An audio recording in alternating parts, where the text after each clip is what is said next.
Ito hindi pa kinakasal pero hindi ko alam kung magpapakasal sila. Ay, sino? Hindi si Clea Pineda at si Janela Salvador. Ay, oo. Eh, di ba nagpapakita na sila ng sweetness? PDA nga daw. PDA na, tapos Sa LU. nagkikiss pa sila. Oo, nagkikiss pa sila.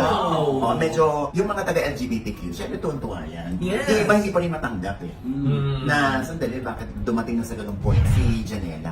Alam mo, sa totoo lang, no, mababasa mo yan eh, sa mga comment ng mga netizen. Kaya lang, minsan lumalampas yung mga netizen eh, na, oops, sandali, parang nakikialam na yata ako.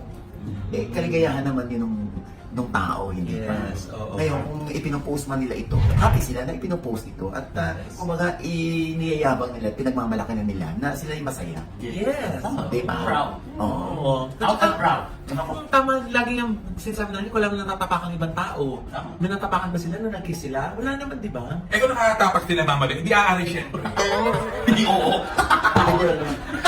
Eh kung nakatapak, wala naman sila katapakan, kaya wala akong maalaman. Wala naman kumarig eh, walang natapakan.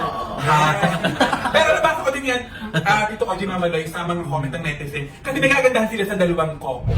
Oo, yung Hindi nila matanggap, naganda nyo. na may comedian na GL. Yun. Oo, diba? Anyway, maging happy na lamang tayo sa kanila. Ay, sandali mga o. Oh. Paano naman yung may explain kayo? Saan ang kayo? Sa paglaki? Pag hindi natin lumaki, tapos na-explain.